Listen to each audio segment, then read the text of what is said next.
Saudações aos queridos amigos e amigas do Grupo Espírita Mensageiros, aos amigos que nos assistem através do canal do YouTube, o nosso fraternal abraço, desejando que a paz, desejando que o amor, que a alegria e a sabedoria de Jesus faça-se presente em nossos corações, em nossos lares, junto dos nossos familiares, hoje, amanhã e sempre. Estamos aqui, reunidos virtualmente, mais esperançosos por conta da vacina que já começa a ser distribuída no nosso país e que nos traz assim um alívio, uma nova esperança de que em breve estaremos e poderemos nos reunir na nossa morada de luz no Grupo Espírita Mensageiros. Continuando então com os nossos estudos do Evangelho segundo o Espiritismo, nós vamos hoje fazer alguns comentários com os queridos companheiros no capítulo 5 do Evangelho. Bem-aventurados os aflitos. Antes de mais nada, queremos dizer que aqueles que desejarem, coloque uma garrafinha com água, por conta que estamos rogando neste momento a Deus e a Jesus, através dos benfeitores espirituais, que possam magnetizar esta água, a fim de que ela possa ajudar na recomposição das nossas energias físicas, emocionais, psíquicas, espirituais. Que Deus, da sua infinita misericórdia, possa derramar as suas bênçãos sobre todos nós, encarnados, que moramos na mesma casa, aos nossos entes queridos, que eles possam também ser alcançados por essas energias benéficas, aqueles entes queridos que residam em outras cidades, os nossos entes queridos que já desencarnaram, que do plano espiritual também recebam essas bênçãos. Rogamos por todos nós, bênçãos infinitas para nós, para todos os profissionais da área de saúde que estejam atuando no presente momento com muita renúncia, numa verdadeira missão, um verdadeiro sacerdócio de amor a todos aqueles que estão em tratamento pelo Covid e outros tratamentos também. Que Deus, na sua infinita misericórdia, possa renovar as energias de todos esses profissionais, renovar o bom ânimo. Rogamos também pelas famílias que têm seus entes queridos que passam por esta provação, que Deus, na sua infinita misericórdia, possa restaurar a saúde desses entes queridos.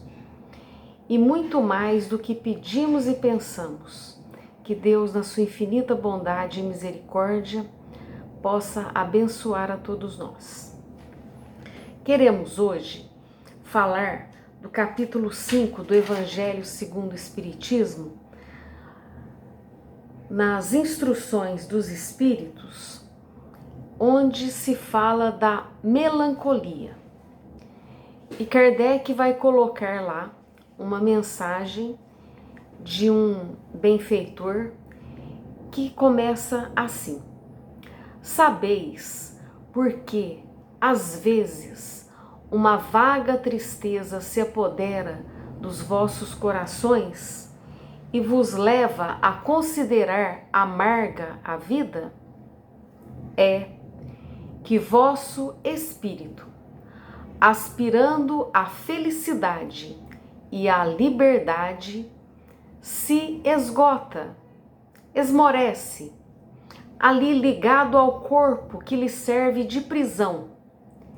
Em vão faz esforços para dele sair. Reconhece esses esforços inúteis e cai no desânimo. E como o corpo lhe sofre a influência, toma-vos uma lassidão, um abatimento, uma espécie de apatia, e vos julgais infelizes. Crede-me, resisti com energias a estas impressões que vos enfraquecem a vontade. Elas são inatas no espírito de todos os homens. As aspirações, o desejo por uma vida melhor. Mas não a busqueis neste mundo. E agora, quando Deus lhes envia espíritos que lhe pertencem, espíritos superiores, benfeitores, missionários, quando Deus lhes envia esses espíritos para vos instruírem acerca da felicidade que Ele vos reserva, aguardai pacientemente o anjo da libertação para vos ajudar a romper os liames que vos mantém cativo o espírito. Lembrai-vos de que durante o vosso degredo, olha só, degredo, estamos aqui degredados na terra, né? Durante o vosso degredo na terra, tendes de desempenhar uma missão que não suspeitais, quer dedicando-vos à vossa família, quer cumprindo as diversas obrigações que Deus vos confiou. E aí eu me lembrei da carta de Paulo aos Romanos, em que Paulo fala a célebre orientação que a mim cala muito fundo, em que Paulo diz: não vos conformeis com este mundo, mas transformai-vos pela renovação do vosso entendimento. Renovar o entendimento, renovar o pensamento, renovar a mente, renovar as crenças, renovar as concepções, para que experimenteis qual seja a boa, a agradável e a perfeita vontade de Deus para a vossa vida. Ou seja, a vontade de Deus para a nossa vida é boa, é agradável e é perfeita. Continuando a mensagem que está no Evangelho segundo o Espiritismo, lá no capítulo 5, bem-aventurados os aflitos, ele nos diz: sede fortes, sede corajosos, para suportar as inquietações e as tribulações. Marchai resoluto. Duram pouco essas inquietações, estas adversidades, estas tribulações. Duram pouco e vencendo-as, vencendo as adversidades, vencendo as tribulações, você se habilita para atingir a companhia dos amigos espirituais, por quem muitas vezes choras e por quem eles de lá vos inspiram, vos sustentam, vos auxiliam para que você atinja o pleno êxito nas suas tarefas e nos seus deveres. E a mensagem psicografada é assinada por François Geneve. Época da codificação de Kardec. Esta mensagem nos inspira a falar um pouco sobre um dos grandes males que aflige a humanidade: a tristeza. A tristeza profunda, que é denominada de depressão. Depressão que, segundo os especialistas, é uma das causas do suicídio. Depressão é diferente de tristeza. Depressão é uma doença e ela é muito mais resistente do que uma tristeza momentânea. Ela afeta pensamentos, afeta sentimentos e afeta o comportamento. Um psiquiatra propôs a seguinte imagem para termos uma ideia do que seja a depressão. Imagine o desconforto de várias noites sem dormir, misturado à dor da perda de um ente querido. Dor esta intensa que você pensa que nunca vai passar, nunca vai ter fim. A depressão, ela decorre de uma alteração psicológica, psíquica, mental complexa. O funcionamento do cérebro de alguém que se lembra de uma coisa triste é muito diferente do funcionamento do cérebro de alguém que esteja com depressão. Segundo os especialistas, cerca de 10% da população mundial tende a ter, em algum momento da vida, um surto depressivo. A depressão, ela pode atingir crianças, jovens, adolescentes, adultos e idosos. Está também em todas as classes sociais e não faz discriminação de espécie alguma. Atinge pessoas ricas e pessoas pobres, pessoas anônimas e pessoas famosas, pessoas letradas e pessoas com cursos acadêmicos. Dentre vários exemplos que nós temos na história, queremos citar aqui, com todo o respeito que nos deve esses seres e que com certeza já venceram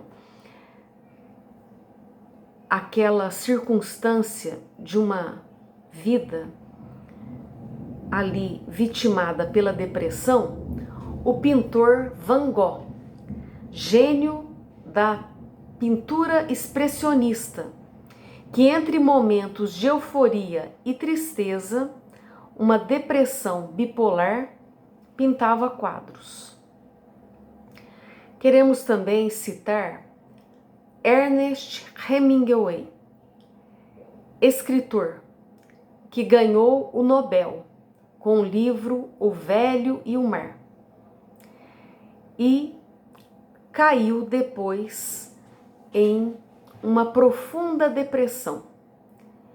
E para que ele pudesse amenizá-la, ele também desenvolveu o vício do alcoolismo. Infelizmente, tanto Van Gogh como Ernest Hemingway acabaram cometendo o suicídio. A história deste escritor Hemingway é muito significativa.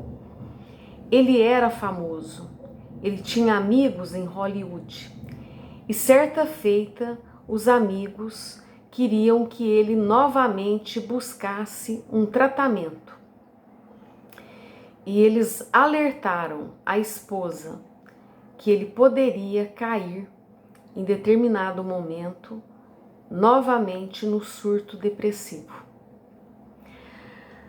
A doutrina espírita nos abre todo um entendimento sobre esta questão.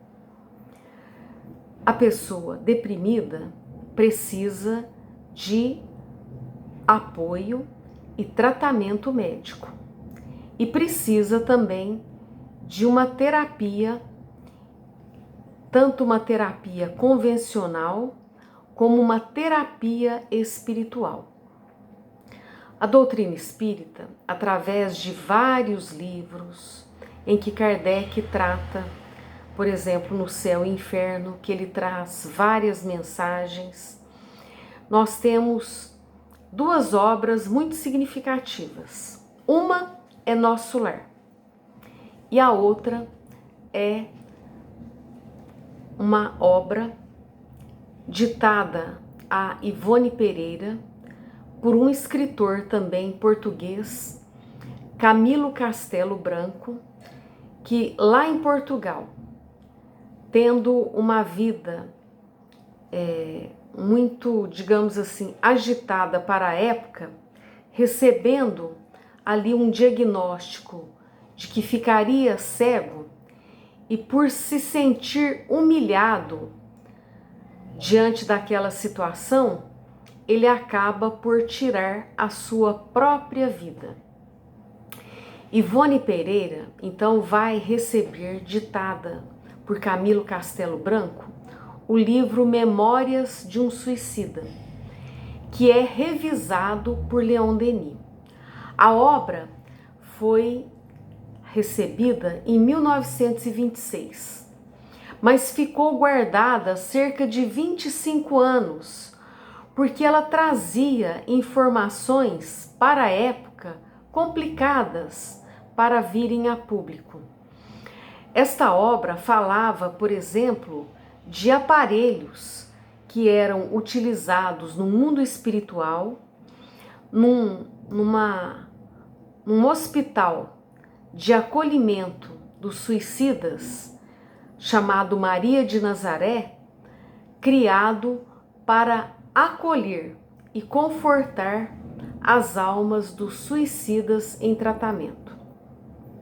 Esta obra ficou guardada mais de 30 anos, até que foi publicada em 1957. Ela tem informações maravilhosas, mas também muito impactantes, né? Porque traz a experiência de alguns espíritos e a sua trajetória após o suicídio. Esta obra narra em detalhes o sofrimento do ser que foge do corpo pelas vias do suicídio, mas permanece vivendo. E por ele mesmo ter atentado contra a própria vida, que é uma dádiva do Criador, ele se desequilibra e chega no plano espiritual com comprometimentos. No livro também de Nosso Lar, André Luiz, psicografado pelas mãos abençoadas de Francisco Cândido Xavier, nós temos lá que André Luiz, um médico, sanitarista, famoso, ele desencarna pelo suicídio inconsciente, devido aos vícios que ele alimentava e a sua conduta, não sabendo ali respeitar o templo do corpo físico, ele chega no plano espiritual na condição de suicida inconsciente.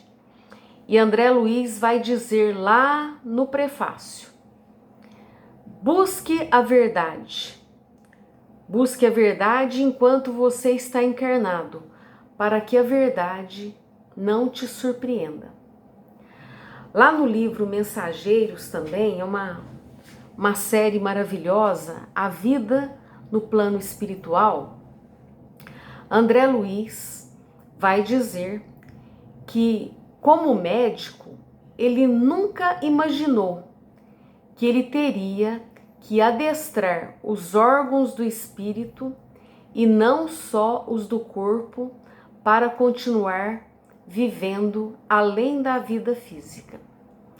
Então, para que tenhamos uma vida boa no plano espiritual, há necessidade de termos uma vida reta, uma vida digna, uma vida equilibrada, uma vida saudável, uma vida com muitas realizações no bem aqui enquanto estamos encarnados, para que possamos colher esses frutos quando deixarmos o corpo físico. É o que Paulo também fala numa das suas cartas. De Deus não se zomba, aquilo mesmo que semeardes, isto você colherá. Mas voltando ao livro Memórias de um Suicida, nós vamos ver que muitos espíritos que estavam em dificuldades aqui quando encarnados aumentaram exponencialmente o seu sofrimento por terem atentado contra a própria vida. Camilo Castelo Branco, ele fala da experiência dele. Mas há muitos outros livros também que nos trazem estas experiências dos suicidas. Lembrando que Deus é infinita misericórdia, infinito amor para todas as suas criaturas. E na lei de Deus há os atenuantes e os agravantes. Então, cada caso é um caso. Não queremos aqui dizer que todas as pessoas que tiram a vida acabam naquela situação descrita no livro Memórias de um Suicida. Mas devemos sim alertar. E a doutrina espírita vem dar a sua contribuição nesse sentido. Que não somos só um corpo de carne. Que tivemos o nosso início no túmulo e tenhamos o final, o início no berço e o final no túmulo. Não. A nossa alma preexiste ao presente corpo e subexiste a ele. A vida continua. Já tivemos muitas outras vidas e muitas outras vidas teremos. E muitos de nós, com certeza, já cometemos o desatino do suicídio. E poderemos passar por esta tentação, por este desejo de cometê-lo novamente. Nós aprendemos, e está numa das epístolas de Tiago, que nós seremos tentados pela nossa própria concupiscência. Então, se tivermos algum eivo, algum pensamento nesse sentido, temos que procurar ajuda. Temos que nos abrir com alguém que possa nos ajudar, seja um profissional da área de saúde, um psicólogo, um psiquiatra. Nós temos aí campanhas nesse sentido, alguém da casa espírita que possa nos ajudar e nos dar uma primeira orientação. Porque em muitos casos vemos os parentes e familiares, às vezes, se culpando e dizendo assim: como eu não percebi? Como eu não percebi que esse ser querido, amado, tinha essa ideia? Muitos não dão sinais, né? E há também aí processos de influenciação espiritual. Às vezes a pessoa tem um fio de linha desse pensamento desequilibrante e fica alimentando esse pensamento, e vem uma entidade também desequilibrada e potencializa essa ideia. Então, há que procurar ajuda sim, né? Quantos de nós, às vezes, somos surpreendidos por pessoas que cometem este ato? Então, daí vale nós declararmos a nossa fé, o nosso entendimento que a vida não cessa, a vida continua. E esse ato é um ato de profundo desequilíbrio que nós temos que proclamar que nunca se deve pensar e alimentar pensamentos nesse sentido, né? Há uma carta de Tiago também que diz assim, ó: confessai-vos uns aos outros e orai uns pelos outros para serdes curados, né?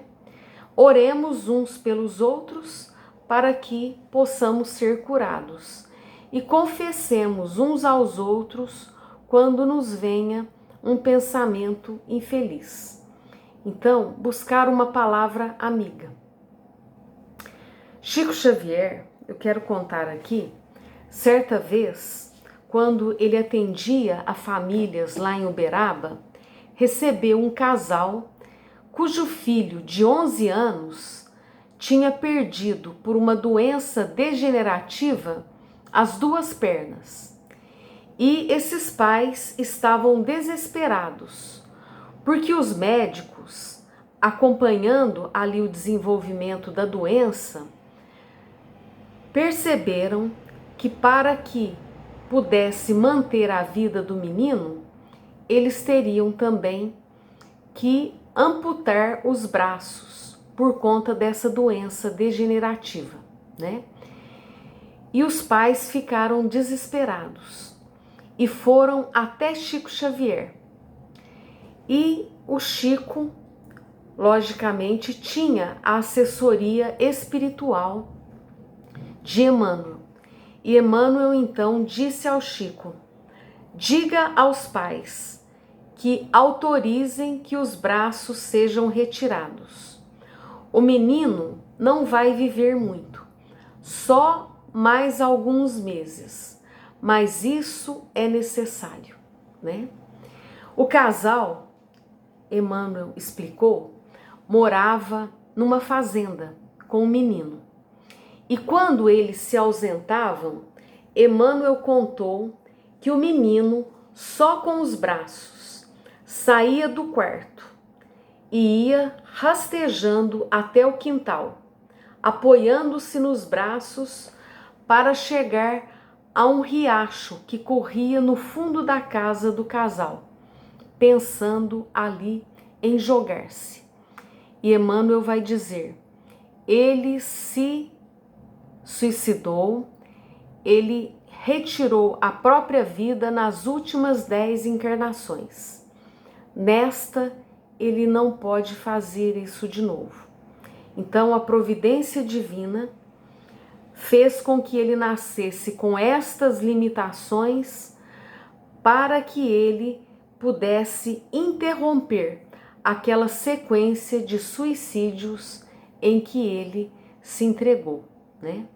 Os médicos retiraram os braços, ele viveu mais alguns meses, mas Emmanuel disse que foi muito importante aquela encarnação para que ele interrompesse aquela sequência de atentados contra a própria vida, né?